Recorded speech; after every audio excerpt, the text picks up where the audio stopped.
2026 সালে পশ্চিমবঙ্গে যে রাজনৈতিক পরীক্ষাটা আসছে সেই পরীক্ষার ফলাফল কি হবে তার উত্তর জানতে আপনারা যেরকম উদগ্রীব সেরকম উদগ্রীব ছিলাম আমরাও। তাই আমাদের সমীক্ষক দল আবারও নেমে পড়েছিল ময়দানে। গত 15ই নভেম্বর থেকে 14ই ডিসেম্বর পর্যন্ত এক মাস রাজ্যের প্রায় 30,000 মানুষের সঙ্গে কথা বলে তারা এই সমীক্ষার ফলাফল নির্ধারণ করেছেন। সেই ডেটাটাকে আমরা অ্যানালিসিস করে একটা ফাইনাল জায়গায় এসেছি এবং বিশ্বাস করুন এরকম চমকপ্রদ সমীক্ষা আমি জীবনে কোনোদিন দেখিনি। যদি সত্যি সত্যি ফাইনালি এইরকম রেজাল্ট দাঁড়ায় না 2026-এর নির্বাচনটা হয়ে গেলে, ইভিএম বাক্স খোলা হয়ে গেলে, তাহলে একটা কথাই বলে দিতে পারি, পশ্চিমবঙ্গের রাজনীতি জমে একদম ক্ষীর হয়ে গেল। সেই 2009 সাল থেকে আমি নিজে হাতে কলমে করে সমীক্ষা করছি, সমীক্ষার কাজের সঙ্গে যুক্ত রয়েছি। কখনো একদম 100% মিলে গেছে, কখনো সেটা কিছুই মেলেনি। কিন্তু যে বিভিন্ন অভিজ্ঞতার মধ্যে দিয়ে গেছি তাতে করে এরকম চমকপ্রদ সমীক্ষা আমি কোনোদিন কিছু দেখিনি। যাই হোক, আমরা এক মাস ধরে প্রায় 30,000 মানুষের সঙ্গে কথা বলে এই সমীক্ষার ডেটা তৈরি করেছি। কিন্তু একটা কথা আপনাদের জানিয়ে রাখি, এই সমীক্ষা কিন্তু কোনোভাবেই নির্বাচনকে প্রভাবিত করার জন্য নয়। এই সমীক্ষা শুধুমাত্র এই মুহূর্তে দাঁড়িয়ে বাংলার মানুষ কি ভাবছেন তার একটা আভাস তুলে আনার চেষ্টা মাত্র। এবার আমরা সমীক্ষাটার যে প্যাটার্নে দেখাবো সেটা একটু আপনাদের অ্যানালিসিস করে দিই, তাহলে আপনাদের বুঝতে সুবিধা হবে। প্রথমেই একদম টপে যেখানে মেরুন কালার রয়েছে ডিস্ট্রিক্ট নেম, একটা জেলা দেখাবো, একদম উত্তরবঙ্গ থেকে শুরু করে বীরভূম জেলায় এসে আমরা শেষ করব। তো সেখানে জেলার নাম থাকবে, সেই জেলায় কতগুলো আসন আছে, আমাদের সমীক্ষা অনুযায়ী সেই জেলায় কোন দল কোন কতগুলো আসন পেতে পারে সেইটা দেখিয়ে দেবো। সেখানে AITC, BJP, LF plus C মানে left front plus Congress plus আমরা ধরে নিচ্ছি এখানে আইএসএফ এরও জোট হচ্ছে। এইভাবেই আমরা সমীক্ষাটা করেছি এবং আদার্স এদের বাইরে অন্যান্য যদি কোনো শক্তি থাকে সেটা আইমিম হতে পারে। তখনও যখন সমীক্ষা করেছি হুমায়ুন কবিরের দল হয়নি, কিন্তু তা সত্ত্বেও তাদের একটা দল হতে পারে বা এইরকম একটা জায়গা রয়েছে, সেই বা নির্দল যারা রয়েছে সেরকম। আর নিচে দেখুন যে বক্সগুলো রয়েছে ডব্লিউবি, এআইটিসি, বিজেপি, এলএফ প্লাসলি আদার লেখা রয়েছে। সেটা হচ্ছে আমরা যে জেলাটা দেখাচ্ছি সেই জেলা অবধি আমরা যতখানি সমীক্ষা করেছি টোটাল তখনও অবধি পশ্চিমবঙ্গের সামগ্রিক সেই জেলা অবধি কতগুলো আসনের সমীক্ষা করলাম এবং সেই সমীক্ষা অনুযায়ী টোটাল কোন দল কতগুলো আসন পেতে পারে সেটা নিচে যে এই লাইনটা রয়েছে সেই রোটাতে আমরা পুরোপুরি দেখিয়ে দিচ্ছি। এইভাবে আমরা সমীক্ষাটা করার চেষ্টা করেছি। আচ্ছা, আরেকটা কথা আপনাদের বলে দিই, আমরা কিন্তু এখানে কোনো আসন ওয়াইজ সমীক্ষা দেখাবো না। আসন ওয়াইজ দেখাবো না, তার একটা কারণ আছে, এটা একটা টাইমও লাগে। এবং 2 নম্বর যেটা হচ্ছে যে আসন কিন্তু অনেক কিছু ফ্যাক্টরের উপর ডিপেন্ড করে, ক্যান্ডিডেট কীরকম হচ্ছে, সেখানকার ন্যারেটিভ কী, লোকাল কী জায়গা রয়েছে। আমরা এই সমীক্ষাটা দেখানোর চেষ্টা করবো একদম শেষে, যখন একদম ক্যান্ডিডেট ডিক্লেয়ার হয়ে যাবে, ইলেকশনের ঠিক শেষ শেষ মুহূর্ত আসছে, এবার কয়েকদিনের মধ্যে ইলেকশন হবে, ঠিক সেই সময় আমরা কিন্তু আসন ধরে দেখাবো। এখন যেটা দেখাবো সেটা হচ্ছে জেলা ওয়াইজ। যাই হোক, এক এক করে দেখাই। প্রথমেই শুরু করবো একদম সুদূর উত্তরবঙ্গ, কুচবিহার থেকে। মোট 9টি আসন আছে এবং আমাদের সমীক্ষায় ইঙ্গিত উঠে আসছে এখানে তৃণমূল কংগ্রেস 3টি আসনে জয়ী হতে পারে, বিজেপি পেতে পারে 6টা আসন, বামফ্রন্ট, কংগ্রেস, আইএস জোটের ভাগ্য এখানে শূন্য হতে পারে, অন্যান্যদের খাতাও এখানে শূন্য হতে পারে। এরপর পরের জেলা দেখাবো আলিপুরদুয়ার, যেখানে 5টি আসন রয়েছে এবং আমাদের সমীক্ষা ইঙ্গিত দিচ্ছে এখানে তৃণমূল কংগ্রেস খাতা খুলতে পারছে না। 5টি আসনের 5টি গেরুয়া শিবিরের দখলে যেতে পারে, যতই বাই ইলেকশনে তৃণমূল জিতুক, যতই সেখানে দলবদল করিয়ে বিজেপি বিধায়ককে তৃণমূলে যোগদান করানো হোক, আলিপুরদুয়ারের হাওয়া বলছে 5-0 হতে চলেছে, 5-5 এবারও করতে চলেছে বিজেপি। আমাদের সমীক্ষা অন্তত সেই ইঙ্গিত দিচ্ছে। পরের জেলা জলপাইগুড়ি, জলপাইগুড়িতেও এবার মারাত্মক ফলাফল হতে পারে গেরুয়া শিবিরের জন্য। উত্তরবঙ্গে ওভারঅলই যেটা আমরা ট্রেন্ড পেয়েছি সেটা হচ্ছে বিজেপি গতবারের থেকেও ভালো ফল করছে এবং যে সমীক্ষা এখন দেখাচ্ছে এসআইআর হওয়ার পর কিন্তু তাতে তৃণমূলের ভাগ্যে আরও বিপর্যয় নেমে আসতে পারে, এরকম একটা প্রাইমারি ইঙ্গিত আমরা পেয়েছি। যাক, জলপাইগুড়ির 7টি আসন রয়েছে, আমাদের সমীক্ষা ইঙ্গিত দিচ্ছে যে তৃণমূল কংগ্রেস এখানে মাত্র 1টি আসন পেতে পারে, 6টি আসনই যেতে পারে বিজেপির দখলে। ওই যে একটি আসন যেটা তৃণমূলের দিকে দেখাচ্ছে, এসআইয়ের পরবর্তীকালে সেটা বিজেপির দিকে দেখালেও অবাক হওয়ার কিছু নেই। এখানে সব মিলিয়ে বিজেপির পক্ষেই হাওয়াটা প্রবল রয়েছে। পরের জেলা কালিম্পং, সেখানে একটি আসন রয়েছে, সেই একটি আসনই বিজেপির দখলে যেতে পারে, তৃণমূল কংগ্রেস সেখানে কোনোরকম কিছু করতে পারবে বলে আমাদের সমীক্ষা অন্তত দেখাচ্ছে না। তারপরের জেলা হচ্ছে দার্জিলিং, দার্জিলিংয়েও 5টি আসন রয়েছে এবং আমাদের সমীক্ষায় ইঙ্গিত 5-0 হতে চলেছে বিজেপির পক্ষে। দার্জিলিং জেলাতে এবারও তৃণমূল কংগ্রেস খাতা খুলতে পারবে না, অন্তত আমাদের সমীক্ষা সেই ইঙ্গিতটা স্পষ্ট পাচ্ছে। এরপর আসছে উত্তর দিনাজপুর। উত্তর দিনাজপুরে কিন্তু বেশ সারপ্রাইজিং হতে চলেছে, হাড্ডাহাড্ডি ফাইট হবে, বেশ কিছু আসনে ত্রিমুখী লড়াই হওয়ার জায়গা রয়েছে এবং সত্যিই যদি সেই ত্রিমুখী লড়াইটা হয়, একদিকে যেরকম বামফ্রন্ট কংগ্রেস জোট সেখান থেকে গেন করবে, তার পাশাপাশি তার ফায়দাটা পুরোপুরি যেতে পারে বিজেপির দিকে। এখানে মূলত সংখ্যালঘু সংখ্যা বেশি রয়েছে, কিন্তু তা সত্ত্বেও 9টি আসনের মধ্যে 5টি আসনই চলে যেতে পারে বিজেপির দখলে। অন্যদিকে তৃণমূল কংগ্রেস এখানে 2টি আসন পেতে পারে, বামফ্রন্ট কংগ্রেস জোটের পক্ষে যেতে পারে 2টি আসন। অর্থাৎ উত্তর দিনাজপুরে কিন্তু 5-2-2 হওয়ার সম্ভাবনা রয়েছে। পরের জেলা দক্ষিণ দিনাজপুর, যেখান থেকে বালুরঘাট সুকান্ত মজুমদার সাংসদ হয়েছেন, কেন্দ্রীয় প্রতিমন্ত্রী, তার জেলাতেও কিন্তু বিজেপির পক্ষে একটা ভালো হাওয়া রয়েছে এবং এখানে তৃণমূল কংগ্রেস গতবারের থেকে খারাপ ফল করতে পারে সেরকম ইঙ্গিত আমাদের সমীক্ষায় উঠে আসছে। মোট 6টি আসন রয়েছে দক্ষিণ দিনাজপুরে এবং সেখানে তৃণমূল কংগ্রেস 2টি আসন পেতে পারে এবং বিজেপির পক্ষে যেতে পারে 4টি আসন, এমনই কিন্তু ইঙ্গিত দিচ্ছে। এরপর ঢুকবো মালদা জেলাতে। মালদা জেলায় মোট 12টি আসন রয়েছে এবং মালদা জেলাতেও যেটা খুব খুব ভালো ইঙ্গিত রয়েছে সেটা হচ্ছে যে ত্রিমুখী লড়াই হতে পারে। বহু আসনে এবার ত্রিমুখী লড়াই হতে চলেছে এবং আমরা যখন এই সমীক্ষা করছি তখনও কিন্তু মৌসুম বেনজির নূর তিনি কিন্তু দল পরিবর্তন করেনি। আমার মনে হয় এই দল পরিবর্তনটার পরে মালদাতে কিন্তু আরও হাওয়াটা তৃণমূলের এগেনস্টে যেতে পারে। যাই হোক, আমরা যখন সমীক্ষা করেছি তখন সেটা যেখানে ইঙ্গিত দিচ্ছে এই 12টি আসনের মধ্যে অন্তত 6টি আসন যেতে পারে বিজেপির পক্ষে, তৃণমূল কংগ্রেস পেতে পারে 4টি আসন এবং বামফ্রন্ট কংগ্রেস জোটের পক্ষে যেতে পারে 2টি আসন। অর্থাৎ মালদাতে কিন্তু এবারেও তৃণমূল কংগ্রেসের কপাল পুড়তে পারে, তাদের আসন কমতে পারে। পরের জেলা মুর্শিদাবাদ, 22টা আসন আছে। গতবার 20টা আসন পেয়েছিল তৃণমূল কংগ্রেস এবং 2টি আসন পেয়েছিল বিজেপি। আমাদের সমীক্ষা যেটা ইঙ্গিত দেখাচ্ছে সেখানে 3টি আসন, 1টি আসন বাড়িয়ে নিতে পারে বিজেপি। গতবারে জেতা 2টি আসন তারা তো ধরে রাখছেই, তার পাশাপাশি আরেকটি আসনেও কিন্তু বিজেপি জিততে পারে এবং আরেকটি আসনে হাড্ডাহাড্ডি লড়াইয়ের চান্স রয়েছে, সেটি যদি বিজেপি নিজেদের দিকে আনতে পারে 4টি অবধি পৌঁছে যেতে পারে, কিন্তু এখন অবধি আমাদের সমীক্ষার সময় অবধি 3টি আসন বিজেপির পক্ষে দেখাচ্ছিল। অন্যদিকে বামফ্রন্ট কংগ্রেস জোট, তাদের পক্ষে 3টি আসন যেতে পারে, অন্যান্যরা এই জেলা থেকে 2টি আসন পেতে পারে। অন্যান্য বলতে যেটুকুনি আমি বুঝতে পারলাম এখানে সমীক্ষার ডেটা অ্যানালিসিস করে, সেটা হচ্ছে যে ভরতপুর বেলডাঙ্গা এইসব যে অঞ্চল, সেখানে কিন্তু হুমায়ুন কবিরের জন্য একটা প্রচণ্ড রকমের সাপোর্ট রয়েছে এবং সেই দিক থেকেই কিন্তু এই আসনগুলো দেখাচ্ছে। যাই হোক, তৃণমূল কংগ্রেসের আসন 20 থেকে কমে এখানে 14ই নেমে আসতে পারে, যদিও ওভারঅল কিন্তু এই জেলাতে ভালোই একটা হোল্ড রাখছে, 50%-এর উপরে হোল্ড তৃণমূল কংগ্রেস রাখছে। কিন্তু তা সত্ত্বেও 2021-এর থেকে এই জেলায় খারাপ ফল হওয়ার ইঙ্গিত দিচ্ছে তৃণমূল কংগ্রেসের। পরের জেলা নদিয়া জেলাতে এবার কিন্তু তৃণমূল কংগ্রেসের ভরাডুবি হতে পারে। আমাদের সমীক্ষা যা ইঙ্গিত দিচ্ছে 17টি আসনের মধ্যে বিজেপি পেতে পারে 12টি আসন, 4টি আসন মাত্র পেতে পারে তৃণমূল কংগ্রেস। অন্যদিকে বামফ্রন্ট কংগ্রেস জোট তারা কিন্তু একটি আসন ছিনিয়ে নিতে পারে।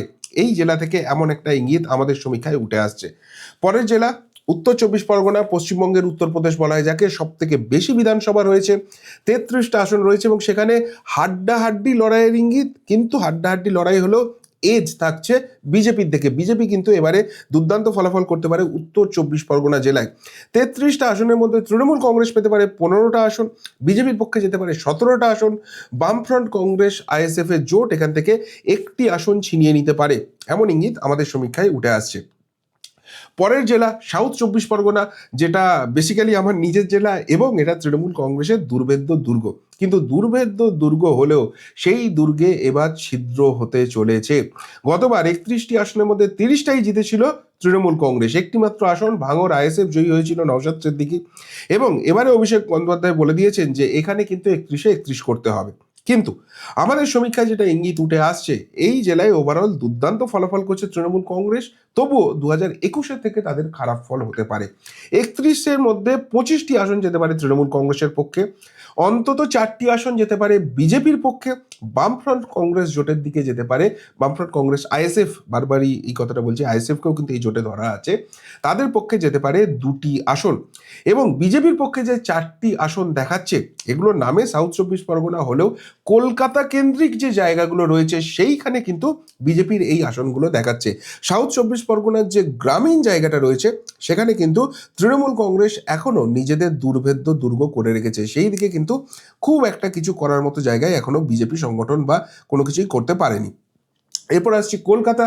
কলকাতা সবসময় তৃণমূল কংগ্রেসকে দুহাত ভরে দেয়, 11তে 11 দেয়, কিন্তু এবারে যেটা ইঙ্গিত দিচ্ছে সেটা হচ্ছে যে 7টি আসন তৃণমূল পেতে পারে, 4টি আসন বিজেপি ছিনিয়ে নিতে পারে।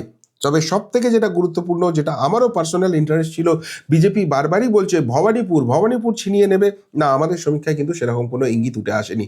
যদিও আমরা আসন স্পেসিফিক কিছু বলবো না, কিন্তু যেহেতু মুখ্যমন্ত্রীর কেন্দ্র, সুতরাং সেই জায়গা থেকে আমরা বলছি ভবানীপুর কিন্তু এখনো তৃণমূল কংগ্রেসের দিকেই দেখাচ্ছে, সেটা কিন্তু বিজেপির দিকে এখনো ঢলে পড়েনি, অন্তত সমীক্ষায় সেরকমই উঠে আসছে। কিন্তু তা সত্ত্বেও কলকাতা থেকে 4টি আসন কিন্তু বিজেপি নিতে পারে। পরের জেলা হাওড়া, এটাও কার্যত দুর্ভেদ্য দুর্গ তৃণমূলের জন্য, এবং এখানে গতবার 16-0 করেছিল, 16টি আসনের মধ্যে 16টাই পেয়েছিল তৃণমূল কংগ্রেস, কিন্তু এবারেও মোটামুটি গড় ধরে রাখতে পারলেও কিছুটা ক্ষতি তাদের দেখাচ্ছে।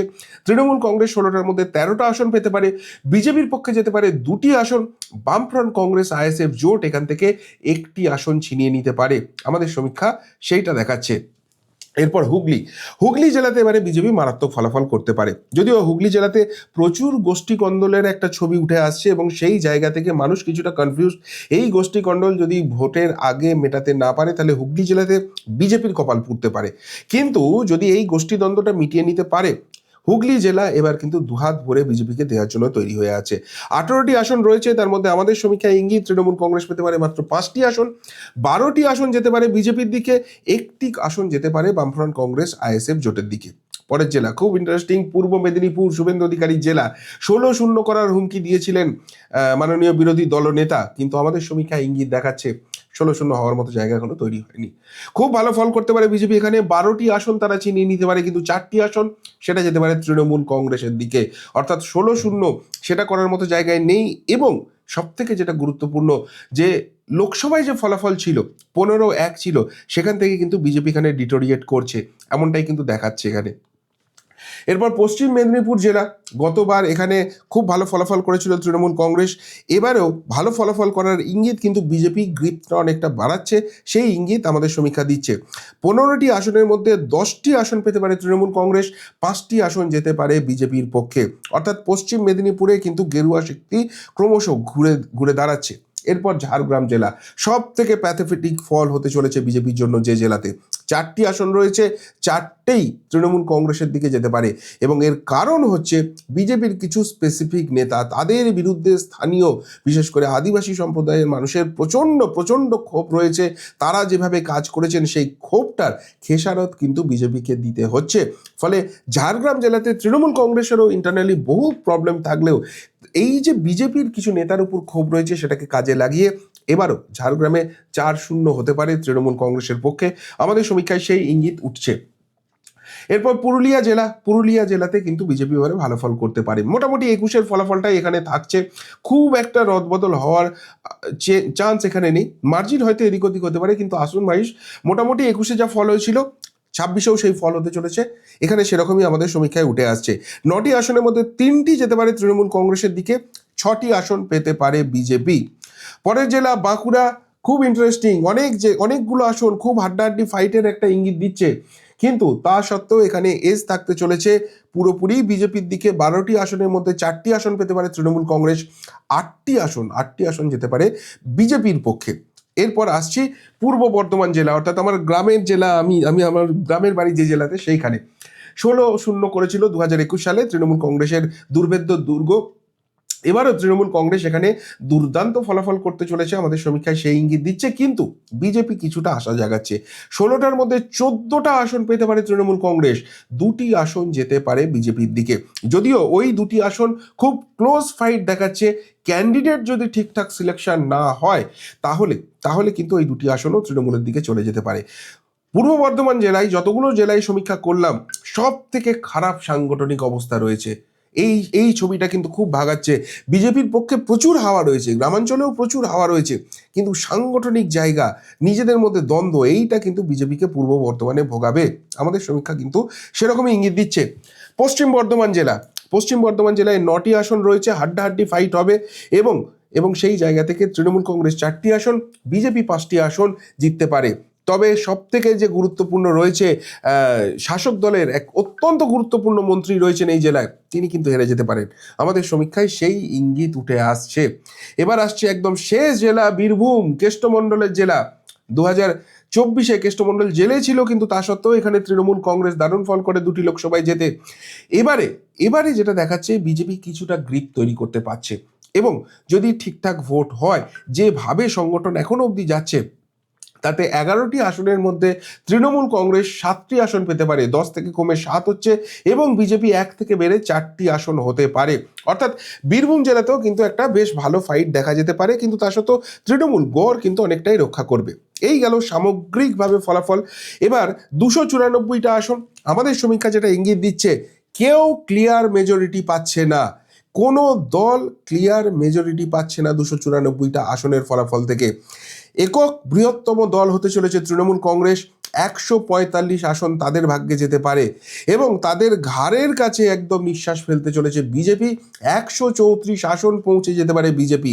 অর্থাৎ যেটা বলা হচ্ছিল যে বিজেপি ক্ষমতায় চলে আসছে, বিজেপির তরফে দাবি করা হচ্ছিল, আমাদের সমীক্ষায় সেই ইঙ্গিত আসেনি। আবার উল্টো দিকে তৃণমূল কংগ্রেস যে বলছিল তারা 250-260 আসন নিয়ে ক্ষমতায় আসবে, 50-এর নিচে নেমে যাবে বিজেপি, না, আমাদের সমীক্ষা সেই ইঙ্গিতও দিচ্ছে না।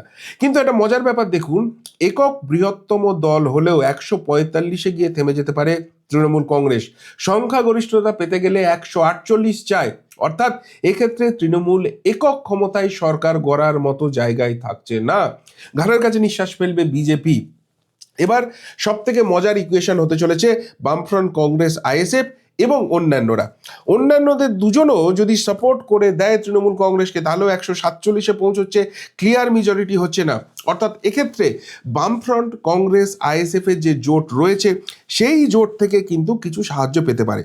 এবার এই যে বামফ্রন্ট কংগ্রেস, আইএসএফ আমরা জোট হিসেবে 13টা আসন দেখালাম, যেহেতু এরকম একটা ইকুয়েশন দাঁড়াচ্ছে, আমাদের সমীক্ষা অনুযায়ী কোন দল এই জোটের মধ্যে থেকে কতগুলো পেতে পারে, সেই জায়গাটা আপনাদের সামনে একটু নিয়ে আসছি। আমাদের সমীক্ষা যেটা ইঙ্গিত দিচ্ছে যে এখান থেকে বামফ্রন্টের পক্ষে যেতে পারে 3টি আসন, আইএসএফ এর পক্ষে যেতে পারে 4টি আসন, এবং কংগ্রেসের পক্ষে যেতে পারে 6টি আসন। এই 13টি আসনের সেগ্রিগেশন এইভাবে হতে পারে: 3টি যেতে পারে বামফ্রন্ট, 4টি যেতে পারে আইএসএফ, এবং কংগ্রেসের ঝুলিতে যেতে পারে 6টি আসন। কোন কোন জেলায় কোন কোন দল কোন আসন পেতে পারে, আমাদের সমীক্ষা অনুযায়ী যেটা দেখাচ্ছে, বামফ্রন্টের 3টি আসন আসতে পারে, একটি করে আসন মুর্শিদাবাদ, নদিয়া এবং দক্ষিণ 24 পরগনা থেকে। এই 3টি জেলা থেকে একটি একটি করে আসন আসতে পারে। আইএসএফ এর যে 4টে আসন আছে, সেই 4টি আসন আসতে পারে উত্তর 24 পরগনা, দক্ষিণ 24 পরগনা, হাওড়া এবং হুগলি। এই 4টি জেলা থেকে একটি একটি করে আসন আইএসএফ এর দিকে আসতে পারে। আর কংগ্রেসের যে 6টি আসন আছে, সেই 6টি আসন আসতে পারে 2টি উত্তর দিনাজপুর থেকে, 2টি মালদা থেকে এবং 2টি মুর্শিদাবাদ থেকে। অর্থাৎ এক্ষেত্রে তৃণমূল কংগ্রেস যদি সত্যি এই জায়গায় এসে দাঁড়িয়ে থাকে, কংগ্রেসের ডাইরেক্ট সমর্থন ছাড়া তৃণমূল কংগ্রেস কিন্তু সরকার গড়ার মতো জায়গায় থাকবে না। এবং সেই সরকারটাও যে হবে 145+6ও যদি আমরা ধরে নিই 151, আইএসএফ যদি সাপোর্ট করে সেখানে চলে আসছে 155, আদার্স এলে 157, খুব বেশি কিন্তু মেজরিটির উপরে থাকবে না। ফলে সেই সরকারটা কতখানি স্টেডি হবে, এটা কিন্তু দেখার ব্যাপার থাকছে। অর্থাৎ এই যে আমরা পিরিয়ডটা করেছিলাম, যখন এসআইআর প্রসেস জাস্ট শুরু হয়েছে, ফার্স্ট রাউন্ডের ডেটাও সেইভাবে সামনে আসেনি, মানুষ কিছুটা হতচকিত হয়ে রয়েছে, এসআইআর কতখানি ফ্রুটফুল হবে, এরকম একটা সময়ে আমরা এই সমীক্ষাটা করেছিলাম, এবং অবভিয়াসলি এসআইআর এফেক্ট কিন্তু এই সমীক্ষার মধ্যে নেই। তাতে ইঙ্গিত আসছে তৃণমূল কংগ্রেস ক্লিয়ার মেজরিটি পাচ্ছে না, তারা একক বৃহত্তম দল হচ্ছে, ঘাড়ের কাছে নিঃশ্বাস ফেলছে বিজেপি, এবং বামফ্রন্ট কংগ্রেস, আইএসএফ জোট তারা শূন্যের গেরো কাটাতে পারে, এবং সেক্ষেত্রে কংগ্রেসের সমর্থন নিয়ে কিন্তু তৃণমূল কংগ্রেস সরকার করতে পারে। সব মিলিয়ে প্রচণ্ড ইন্টারেস্টিং জায়গা আমাদের সমীক্ষাটা করে লেগেছে। আপনাদের কি মনে হচ্ছে? জেলা ওয়াইজ যে ডেটাগুলো দেখালাম, আপনার নিজের জেলা হলে সেখানে কি সম্ভাবনা রয়েছে, আমাদের সমীক্ষা কতখানি কাছাকাছি ক্যাচ করতে পেরেছে, এবং ওভারঅল যে রেজাল্ট আসছে সেটাই বা কতখানি কি রয়েছে যে টাইম পিরিয়ডে আমরা করেছি, ডেফিনেটলি কমেন্ট বক্সে কমেন্ট করে সেটা কিন্তু জানাবেন।